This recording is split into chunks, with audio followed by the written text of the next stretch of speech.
Stop!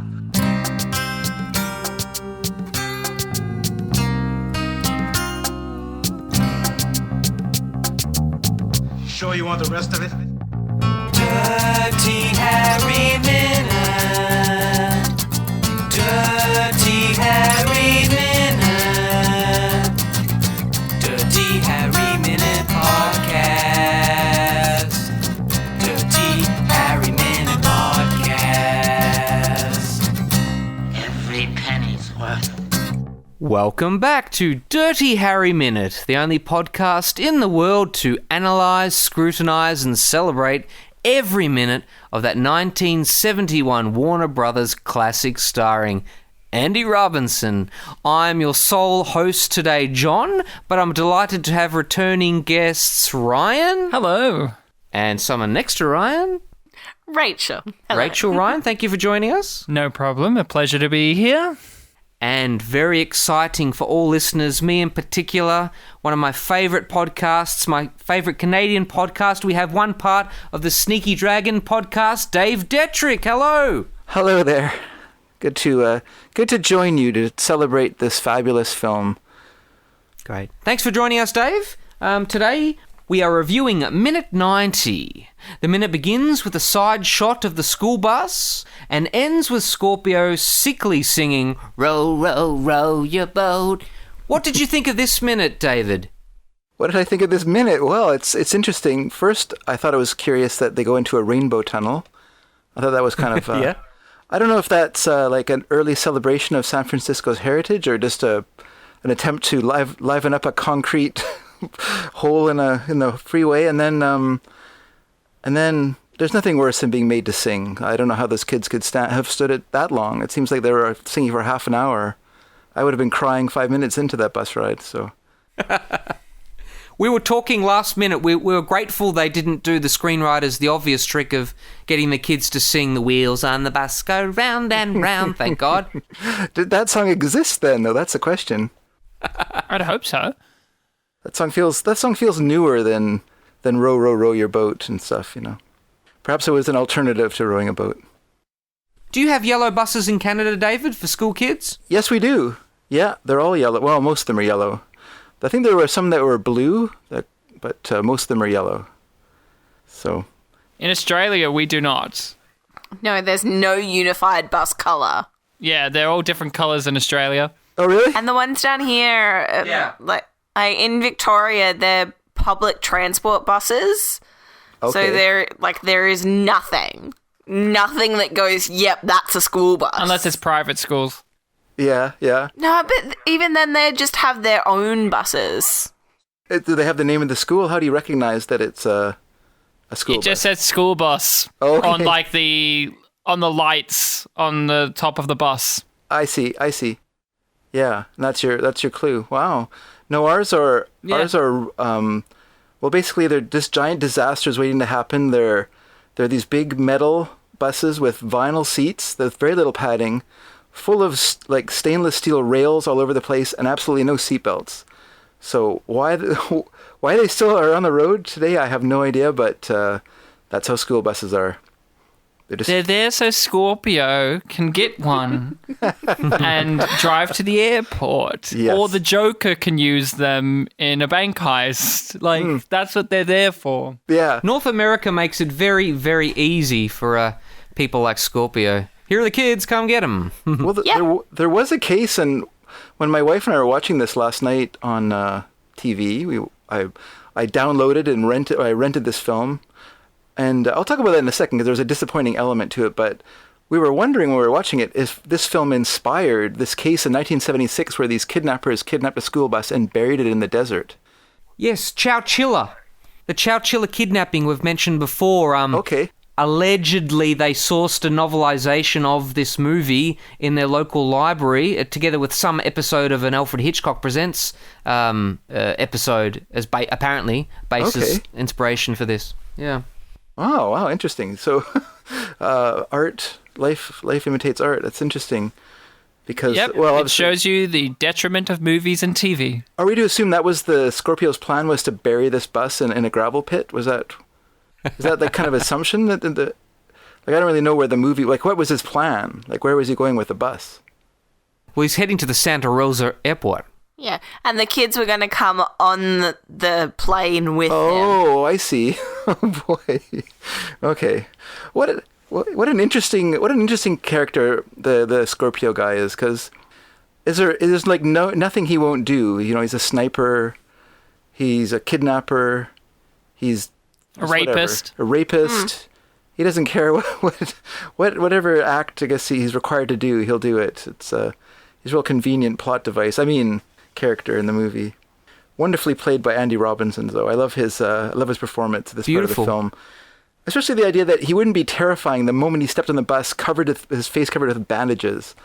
Like, Yeah. I don't know why the kids aren't like running out the back of the bus as soon as he steps on it, but I guess parents, you know, at that time I was a kid in those days, so we were much more naive, I guess. We would have trusted someone like that, I suppose. Yeah, and if you did run, he would smack you. Mm-hmm. And then you'll start crying and want your mum. Yeah, that's right. And then I like that his promise to them is to go to the ice cream factory, like a place where they manufacture ice cream. It just brought to my mind like this idea of this big giant like kind of factory, you know, with big machinery working away, creating ice cream from metal or something, you know, with that familiar, you know, dun dun dun dun dun dun dun dun dun dun dun dun dun dun dun dun ba ba ba ba da ba da ba ba. The common like all assembly lines have that music playing kind of thing, and just ice cream being constructed. So we're going to go to a factory to see it being made. As if the kids weren't smarter. Isn't it made at a creamery? I don't know. It's kids. When I was a teenager and I first saw this movie, it was around the time that the presidents of the United States of America were big, talking about the peaches come from a can in a factory downtown. Okay. That's what the factory I'd like to see. Yes. I only know them because of Lump, but yes, that's... Rachel, have your parents or teachers ever lied to you? Like, yeah, get in the car, we're going to go to The ice cream factory. The ice cream factory. Have you Or ever, the airport. You ever been given a ruse like this? No. Well, that No, I sucks. can't think. Cannot think of an example from my life where somebody has done this. I'll do it. I think Rachel, we're going to the ice cream factory. Now row your boat.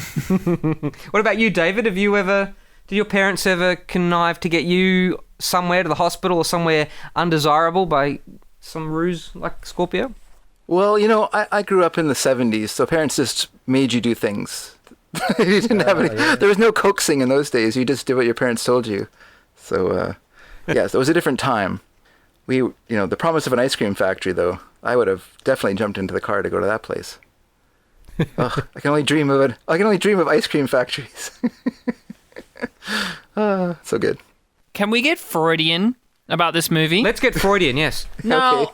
I was on the show a while back, and in my minutes, we had a tunnel as well. Yes. And there's a tunnel in this, and it has rainbows on it. And Paul McCartney. And Paul McCartney was in that previous tunnel. In Harry, there's a lot of going through tunnels, a lot of going through dark, dank places. Is there some sexual imagery going on here, maybe? Like, Harry keeps having to go through an orifice.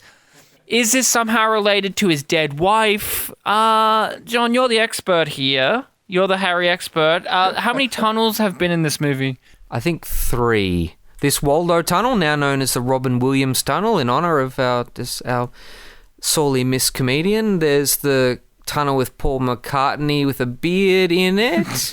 There's also when the streetcar or tram, whatever they're called in San Francisco, comes to the Mission Dolores Park. Maybe just 3 orifices. So what do you think the movie's trying to say here about showing us so many orifices of the city? Can I handball this question to David? What do you think, David?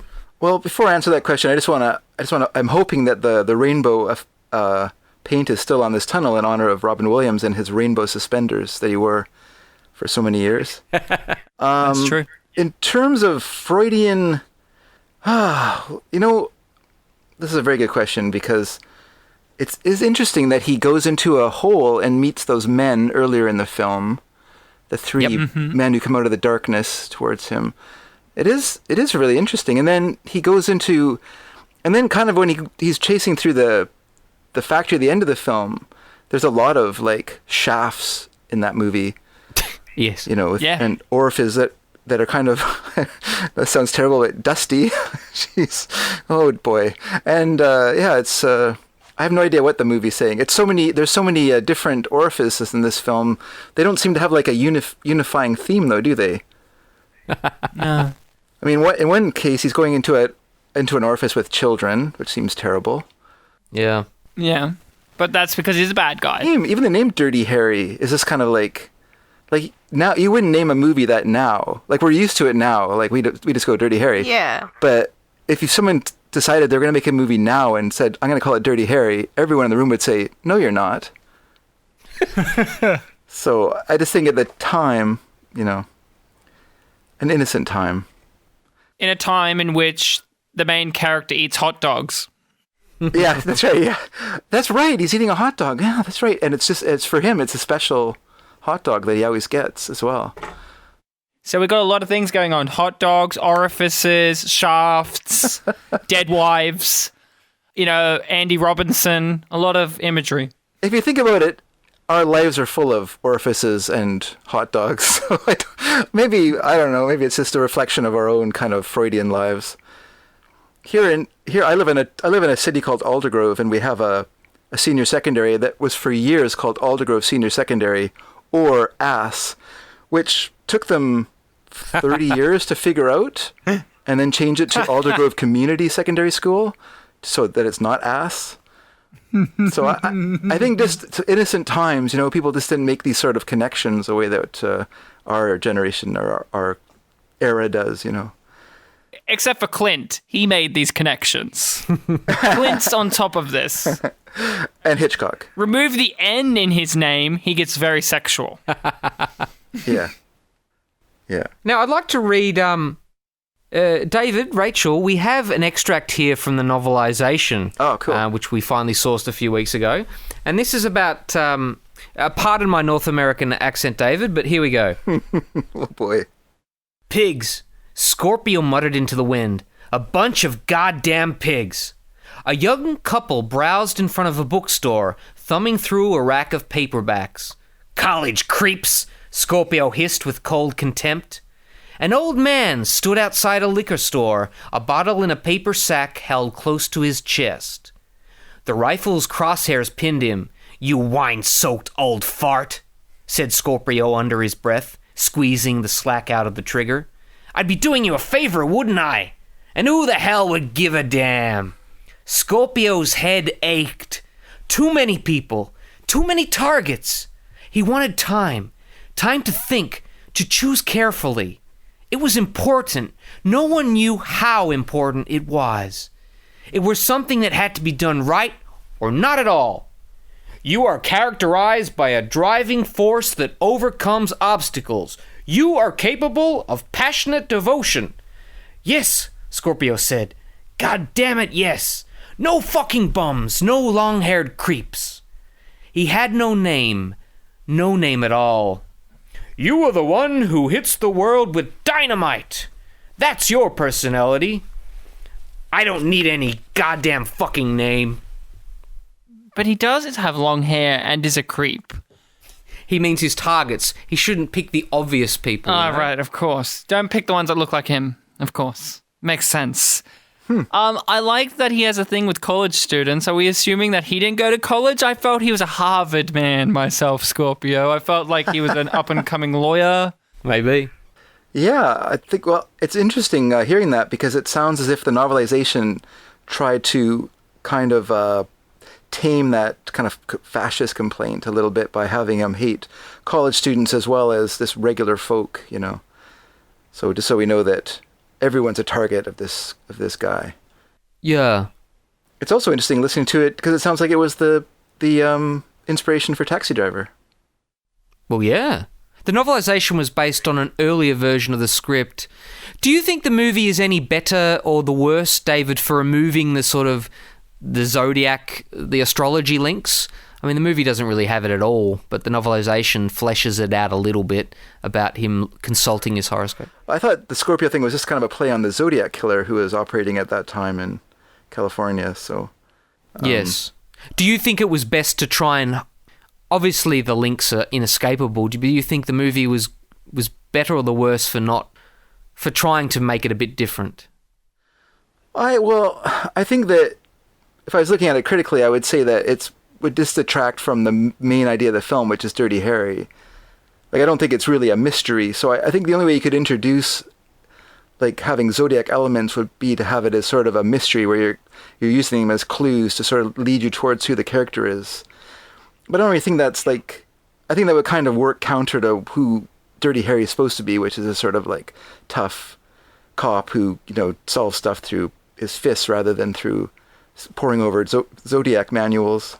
So, I mean, unless there was, like, another character, maybe if you turn Chico into a character who could, who is, well, obviously he's introduced as, like, a college guy, but if his character was, like, the bookish sort, but you don't want that, because the idea is that no partner lasts, even through an entire movie with Dirty Harry, so it's, I don't know, it just wouldn't work, I don't think.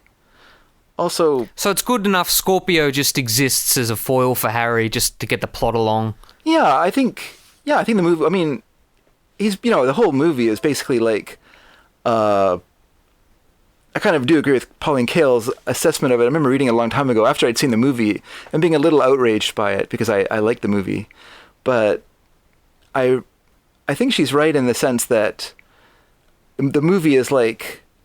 creating this sort of situation where you're enraged by everything that's stopping Dirty Harry from getting this guy. And I feel like the whole movie is designed to make it almost easy for him to catch him, because the point isn't getting him, the point is that he can get away, And so when you have that great stadium sequence where he tortures Scorpio with Lala Schifrin's music, driving you insane, it's effective because you are complicit in that moment. You want him to be stomping on Scorpio and getting that information, and so then when the movie, like, obviously it's illegal and it's and the movie's like obviously making this point, like this is all this, this is police brutality, blah, blah, blah. You're not thinking, yeah, that's just police brutality. You're going like, this is outrageous. They're letting this guy go, so it just seems to be designed for this emotional element. And I feel like, if you colored the character too much, you would lose that sort of black-white thing, because there can be no grays in this sort of film. It's a real polemic, right? So it just has to be this big emotional feeling that you have through the whole film. I mean, the scene we're at now where he's like hitting children on a bus, I mean, this is like the ultimate in, getting your emotions racing. And so, when, not to spoil anything for people who haven't seen the next minute, but when the bus circles underneath the train tracks, whatever those are, and Dirty Harry's standing there, you're celebrating, you're like, yeah, you don't think to yourself, how did he know he'd be there? And is this the best way to do it? Stand on a train trestle and jump onto a school bus? Is this like the best plan? It seems like you're really like going for low percentage guesses here, Harry, but it just seems, that moment hits, you're just like, yeah. So I don't know, it just really works as a movie, I think. In the first draft script, they have him hijacking just a regular bus of adults. Yeah. Not emotional enough. I prefer him hitting kids. And too complicated, too, because adults add, you can have people acting from their own volition, like willfully trying to stop him, but you want like completely helpless, a lady bus driver, an elderly lady bus driver, and little children. Ish. And there's no one who can protect themselves in that situation. Only Dirty Harry can come in and save the day. So I think that, that works really well. Plus, he's torturing them by making them sing "Row, Row, Row Your Boat," the most outrageous part of the movie. I love it, though. It's wonderful. Because he's so insane. You get kids crying. You get the bus driver crying. You wouldn't get something, I don't know, as brutal as this in a mainstream cop movie, I guess. The killer is like, I'm going to beat up some children and I'll most likely murder every single one of these kids. Yeah. And be so gleeful. Rachel, is there any more depressing sound on Earth than that generic highway sound with wind that we see at the start of this movie? I find that so depressing. Why? Children crying, maybe? Do you think, David? No, I nominate a more... You do? You could fall asleep to it? Oh, God. I could fall asleep to the children crying. Could I fall asleep to the sound of wind? Yeah, I really like the sound of wind. I like the sound of storms, and I like the sound of like rain and wind. Yeah. I'm a real fall guy. I love the sound of rain falling on like a corrugated iron shed, like when you're in Yeah. the bush or something. I love that. That's not something we have here, but yeah. When you combine the low-level sound of traffic with the wind, oh god. I would fall asleep too much? easily to the sound of Clint Eastwood. Sorry, David? I said it's too much for you, hey? Too much. Oh, you used A. Oh, great. Now we Did I know say you're eh? Canadian. And I always say that Canadians don't use the term, but what can I say? I'm a Canadian. You're either a Canadian or a Queenslander. We use it sparingly, but we do use it. My grandma used it a lot more than I do. Now you just have to apologize a lot and say A and boot, and then you'll be a full Canadian. Do we say boot? I usually say about. Boot? I don't know. I think it's just we kind of stretch the vowel out a bit, so we do get a lot of accusations of saying a boot. It's really strange. It's strange to us, but there you go. You don't know your own accent. That's the thing. No, I often get accused of sounding like I'm Canadian. Really? Yeah. Yeah. Kids will, like, a high school teacher, and they will often ask me, like, you Canadian? And I'm like, no. But I am a Dirty Harry fan, Yes. and that's what you say to them. But as soon as you say no, it should be obvious that you're not Canadian. But kids don't believe you. That's why you got to smack them and make them sing "Row Row Your Boat." Yes, that's right. Make them sing. Yeah, that's funny. I did enjoy your North American accent, by the way. It was really good. Oh, you did? Oh, thanks, man. On the recent Sneaky Dragon, I had to sing in an Irish accent for a while, and you realize when you're doing that you can do some of the words, like how they would vaguely sound in an Irish accent, but then there's other words you don't know, so you don't really know how to say, Yeah. like, there's words like chest or something like that, like when you said chest, you said it like more Australian than North American, for instance. But Oh, yeah, okay. But once you get over words like that, it'll it's just one of those things where, like, you need to listen to it a little bit more, and then you'll pick it up. Because you said chest, but it's chest. Oh, chest. You made me sound very Kiwi then. They have that. I was exaggerating, of course, but you know what I mean. So yeah, it's just interesting. Well, like, John, like I say, he was not exaggerating with his American accent. He was really trying. I try. It's all just about adding R's. Like, worker. Although I know the Bostonites and Canadians say worker, don't they? Worker, which is similar to us saying beer. Yeah. beer. Yeah, I don't know. It's the thing. Well, Canadian accent, we kind of soften everything, so we don't say little, we say little. We may turn it into D's. Yeah. We're a language of softeners. Like, I don't live in Vancouver. I live in Vancouver. We put a G in between the N and the C. Oh, nice. So that's how you know. I can tell if someone's from here, if they're not from here, how they say Vancouver. Vancouver. Rachel, where do you think Scorpio has been living since he was discharged from the hospital? Did the groundsman... Oh, I was forgiven. The groundsman let him go back to the stadium? Oh, the cops, there's no evidence. I'll let you stay here. Has he just been living with relatives, couch surfing? He is relatives for sure. I feel like he's, like, in Blues Brothers. The The weird hotel that they live at. The weird hotel that's only for single men. Yeah. Like, Yeah. just, like, renting an apartment by the week. And he's constantly getting in arguments with the old men that live there on their own. That's where I think he's been. This movie would have been better if Carrie Fisher blew up his house with a rocket launcher. Yeah. Got no problem with that. You got any thoughts, David, where he might have been since he's kicked out of the stadium? Well, I think that he started a Kickstarter, and he's living in a kind of 5-star San Francisco hotel. Because there's a lot of sympathy for him after all that police brutality. So, only we know the truth. So, all these poor suckers on his GoFundMe page, they didn't know. I think he's living with the DA because the DA does not want to molest him. And that seems like a very tight relationship they have. That DA. I like that the DA brought in a judge to look at the to discuss the legal or illegality of the search and things like that. It's just I guess they do that. I don't know. I don't know much about the law, and nor does this movie. Nor does Harry.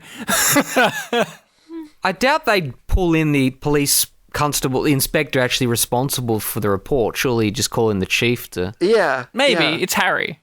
Yeah, I like that he's personally held... Well, I guess he did do it, so I guess he should be held accountable, but it just feels weird that his nose is getting rubbed in it all the time, so... And then, it's also strange, this, and I know this is a minute, but I just want to go back, like, the opening scene of the film, or not the opening scene, but the scene in the film where he, causes, like, this incredible...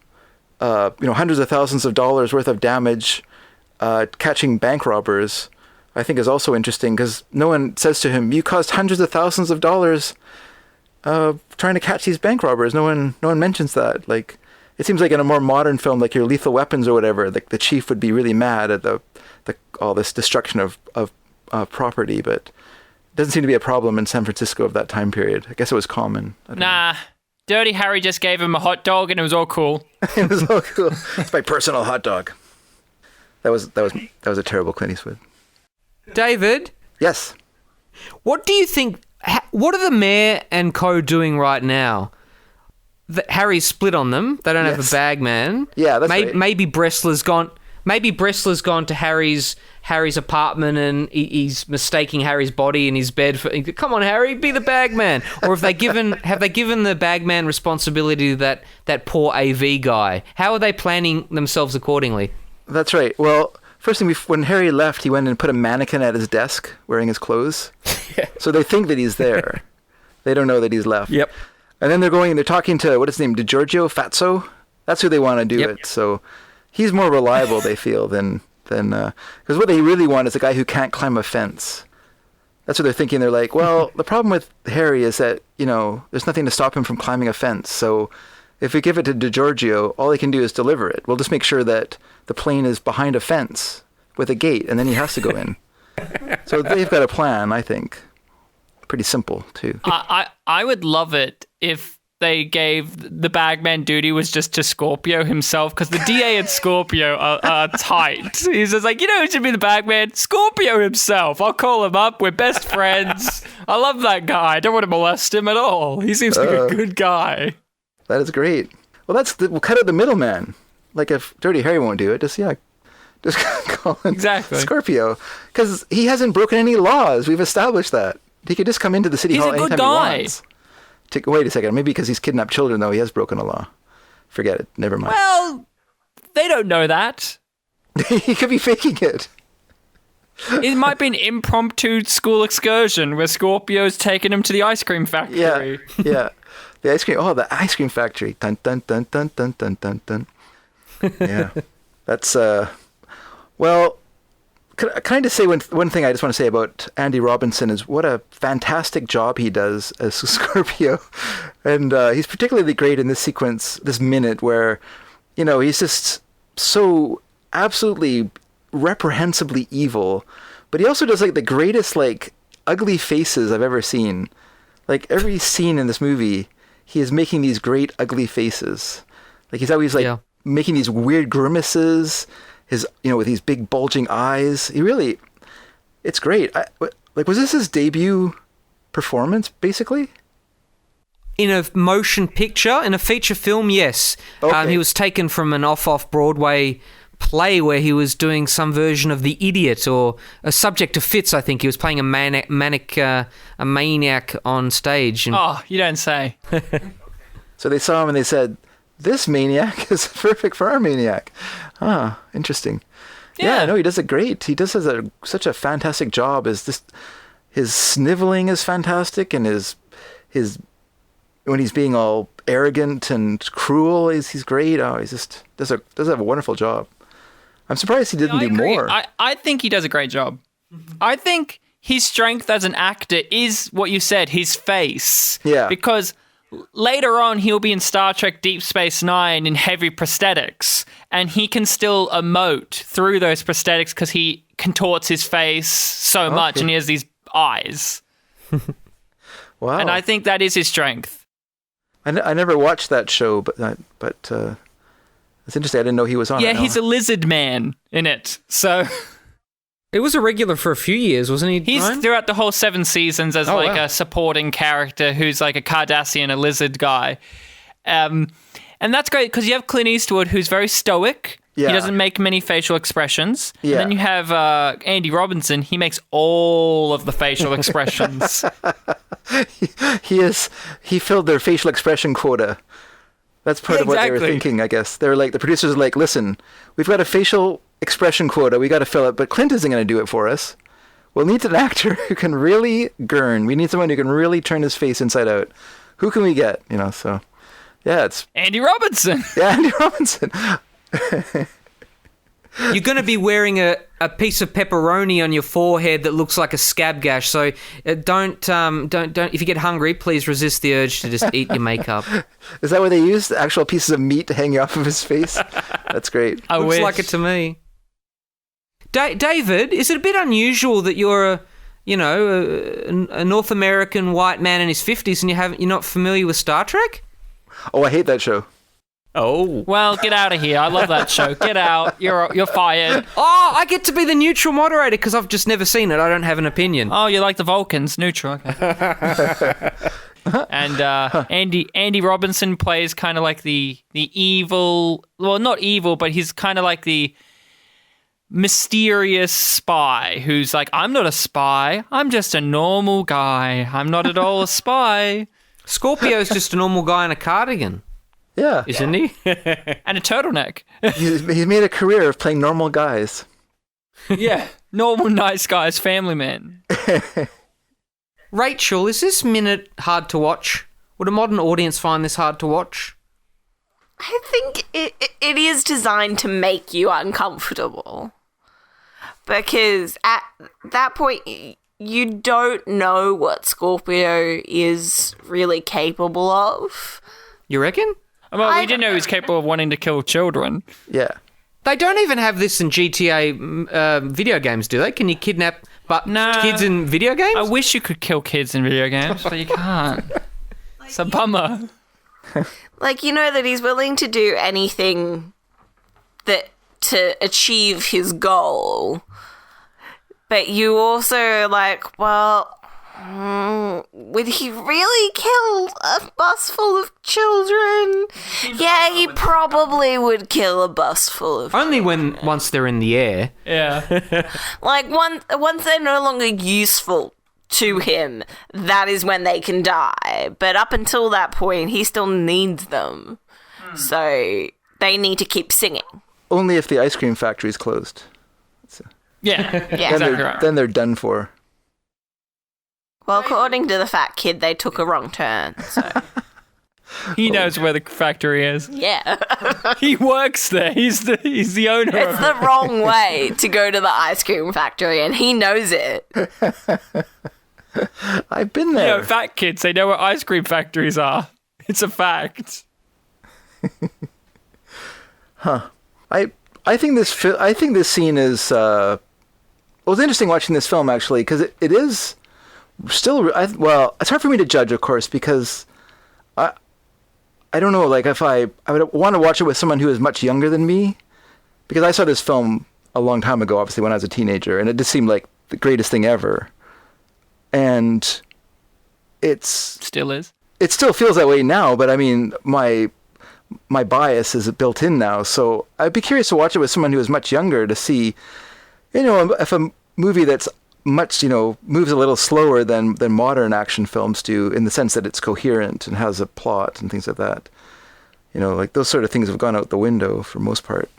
Yeah, it is a significant difference. We don't have time for that anymore. My car is hanging out of airplanes and things. Yeah. I'm the Rock. I need to fight things. I'm Gerard Butler. I need to make things not fall down. CG explosions. We need more CG explosions. Black Superman. Exactly. I had the misfortune of watching Skyscraper a little while ago and with The Rock in it. And that film is so incoherent. It's hilarious. But, so this movie, like, I don't know, like if it seems like critics didn't like it very much at the time, probably because it offended their sensibilities or whatever. But I mean, if you watch it now, it feels like such a well-constructed, well-paced, dramatic film that really knows how to tighten the screws on you, and like the musical choices in it are fantastic too. Like there's so many times where the music is, it's practically like an atonal drone that's just playing just to get in under your skin, like just like a fly is beside your ear, and really, it's really effective. Like at this time in the movie, besides the kids singing "Row, Row, Row Your Boat," like what is the musical cue? It's basically just like walking noises, isn't it? Like it's just like strings being drawn out or something. It's like this long kind of atonal sound mass, right? So that adds to that feeling of discomfort. And I kind of wonder, like, if even with the way modern films are scored, like, would they be able to even get that effect, to the same degree? Because, I don't know, what are you going to? They just want to play like some modern rock song, so just kind of put that in instead of actual music, I don't know what they'd choose. Previous guests have noted the similarity between, the Immigrant Song by Led Zeppelin and the theme here, Scorpio's theme. Don't know if they were grasping at straws, but yeah. Well, Led Zeppelin have been known to steal songs, so pointing Wholesale, the finger. Yeah. And take credit for us songs as well. Yeah, I can't say I noticed. I didn't really actually notice that. I just thought it was what Schifrin was doing was really interesting because what's this film? 1970 or 71? 71. 71. So yeah, in a way, he's borrowing like some of the effects from 2001, like the use of some of the more like modern music that Kubrick put into that movie. He's kind of borrowing those elements for this film, it feels like. But, I mean, not that it wasn't already, like, in the musical language, but it just feels like that kind of influenced some of the choices in the film as well. Just the way he has these sort of musical parts of the movie quite often. I really, really enjoyed that as well. Because there's, like, the funky stuff, which you expect from Lalo Schifrin, the kind of Mission Impossible style, low-level funk playing in the background for a lot of the sequences, but then you just have these parts, the stadium sequence being the most notable when he's stepping on Scorpio's leg, where it just kind of goes into absolute noise, as the camera, I don't know, is that a helicopter shot? As it kind of moves way out of the, must have been a helicopter shot. It must have been, because it starts close. It's a reverse shot as well.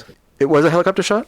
It's a helicopter shot, but it's reversed the footage. They actually filmed the helicopter zooming, flying towards them. Oh, okay. You can tell by the way that Harry's coat flaps, Yeah. Interesting. That's a smart idea. That's like filming Martin Sheen rising out of the water in Apocalypse Now was filmed backwards as well. So his eyes would be open when he came out of the water, which is pretty hard to do. So it was easier for him to go into the water with his eyes open rather than come out with them open. Movies are smart. Francis Ford Coppola's another San Franciscan native. Maybe that's right.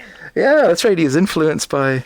I wonder if any of those guys watched that movie. It was probably like anathema to them. They couldn't even like go near it. It was like a crucifix to a vampire, a commercial film like that in those days. Those guys were way too cool for that. Don't get us started on crucifixes, Dave. Don't get us started on crucifixes. There's enough of that lazy imagery in this movie. What? Oh, you think call it lazy? Yeah. It was beautiful. Yeah. Well, it is kind of heavy-handed, that's for sure. That sequence when Harry's staring up at the stone cross. That's a little heavy-handed for sure. Well, yeah, he did beat him with a heavy hand. There's of course, in movies like this, it's also hard because times have changed so much. Like our society has become so much more secular. So things like that would have felt less intrusive or less weird. Whereas to us now, they feel like so arbitrary almost. Like they don't relate to us. So it's an interesting historical artifact now, right? That's how you look at it. Oh, people around a church? How interesting. Curious. The past. Got another quote for you guys in my lovely accent. Let's hear it. Dirty Harry coats its dog whistles in beautiful filmmaking, but it doesn't do anything to disguise any of the whistling. Is this a right-wing conservative tone, Rachel? Does this enforce vigilantism and is it irresponsible in the way it portrays justice as just a black and white issue? I think that people were desiring a more simplified version of justice and history at this point. That's what Dirty Harry gives them. Yeah. We know he's guilty. It's just like, and doing the wrong thing for the right reasons being okay, because Harry is justified in working outside of the law because it's the only way to get the right thing done, because we see how Scorpio deserves to die, and Harry is willing to make that morality sacrifice in order to achieve the just outcome. And he's pretty dirty. Yes, but is the movie just a commentary on that, or is it an endorsement of, well, Harry probably... You should be Harry. You should be Harry as a viewer, not just here's what Harry did, and maybe it is right. I don't think it thought that hard. No? Yeah. I think it's just like, look at Clint Eastwood beat this guy up. Isn't that cool? I think it's that Clint Eastwood needs to be Dirty Harry. I don't think it's saying that anybody else needs to be.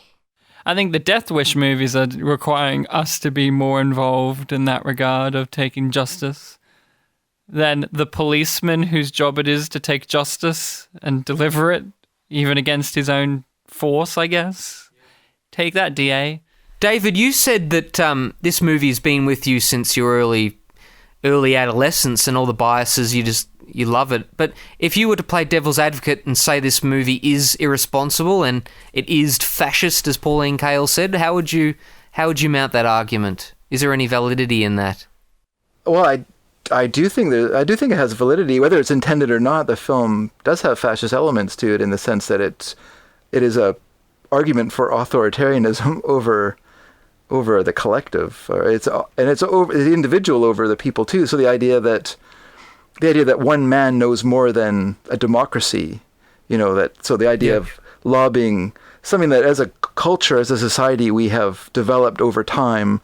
It can just be overturned by one person on a whim in one instant is an interesting idea. And I do like that Pauline Kael tied it into Ayn Randian sort of thought as well, the idea of the lone man, the kind of Howard Rourke character, one man against the collective, which is a very Randian idea, the idea the idea of a community being wrong versus the individual, and the individual being more important than the community itself. At the same time, it's playing with the idea of, to me, it's not as clear cut as that, because the film is playing on this idea of him as, we have the cross sequence when he's beaten up under the cross. So in a way, he's like this Christ-like figure who's sacrificing himself for justice, So at the end of the film, he destroys himself by throwing away his badge, right? So that's sort of him giving away what he is, so early in the film when Chico decides that he's not going to continue on as a policeman, but maybe go into teaching, and then and at his wife's request, you feel like, you as a viewer in that moment, you feel like this is like he's giving up. It's sort of embarrassing. He's a weakling and a coward for doing this. So at the end of the film, Harry does the same thing. He throws away his badge. Basically, he's quitting. He's giving up his identity as a policeman too. And so I don't know if so are we supposed to think to ourselves, well, he's going to become like a vigilante and carry on? I don't think that's the idea there. I think the idea is that, he feels like, that this, whatever, he has done all that he can to, rid the world of this scourge of Scorpio, and now he's just going to get rid of his badge because this broken system won't allow him to do what he needs to do. So yeah, it's an interesting. So it's kind of but I do think that it's intended or not, they do have like elements of authoritarian, which is interesting because 2 years before, the TV screens of America were full of images of Chicago police brutally beating up and billy clubbing teenagers in Chicago during the 1968 Democratic Convention. And so the idea of police being like these sort of saints wasn't really a popular idea at the time. And it's also interesting that the film opens with that crawl of the plaque of officers who've lost their lives, because in the movie itself, no police officers, I don't think, lose their lives. So it really has nothing to do with the movie, but it's just there as like the sort of like, I don't know, part of the sainthood of police or whatever. I feel like I'm being really incoherent in what I'm saying. It's a lot of No. It's a deep dive, this movie, if you want it to be. It's interesting. At the time, David, the Rolling Stone was pretty much the only publication that really gave it a good review. Oh, really? And they made a point of saying, look, we understand in the current environment, 1971, it's pretty much hard for the public to chew the idea of a policeman, a 1950s style policeman being valorized and being a hero. We understand that's quite difficult, but we still think the movie's a triumph. Yeah, it's a really good movie. Even if you find it politically difficult, it's still a masterpiece of filmmaking, I think. Well, many thanks for joining us, David. What's that, sorry? Do you say thank you for joining? Oh, okay. Sorry. Sometimes the phone is with me, and sometimes it's against me. So, but yes, I'm glad I could join you and talk about this wonderful film. And let's also give props to Don Siegel. What a guy. Yeah. I've seen all his Clint movies. The Beguiled's very good. And I'm slowly working myself through his, Minor Studios 50s work, the lineup. Okay. Okay. Yeah. I think he did Charlie Varick. Have you seen that film with Walter Matthau? No, that's next on the list, and with Andy Robinson too, yeah. The Last of the Independents. Yeah, that's a good movie as well. And, it's interesting that he did Invasion of the Body Snatchers, which is another film that kind of celebrates the individual over the collective, since the collective is a real issue in that movie. So you want to avoid it as much as you can. So yeah, it's just you know what Don Siegel was, and all those people, they were Americans. That's what they really admire, that individual, the idea of the individual against whatever. That's a real it's a real part of American culture. Not so much Canadian culture. So it doesn't really resonate the same here. Not so much Australian either. Well, Rachel, many thanks for joining us. Thank you for having me. Are you going to tread carefully next time you're on a bus? No, this is a salient warning, or only for kids? Only for kids. Yeah, Rachel could look after herself. Scorpio wouldn't pistol whip you. Pistol whip the little bitch, I think. Thank you. And Ryan, many thanks for having me in your delightful home and No problem. make you speak to these strange Canadians like David. No problem. It was a pleasure. It was a pleasure to hear all the interesting thoughts about Dirty Harry, share some myself, and just to be able to see Andy Robinson sing Row, Row, Row Your Boat. I think he needs to release an album of children's classics, songs. He needs, to have this, the Itsy Bitsy Spider. Like, I want every one of them. Humpty Dumpty. No wheels on the bus, though. No, we don't want that. We'll catch you next time on Dirty Harry Minute. Dirty Harry.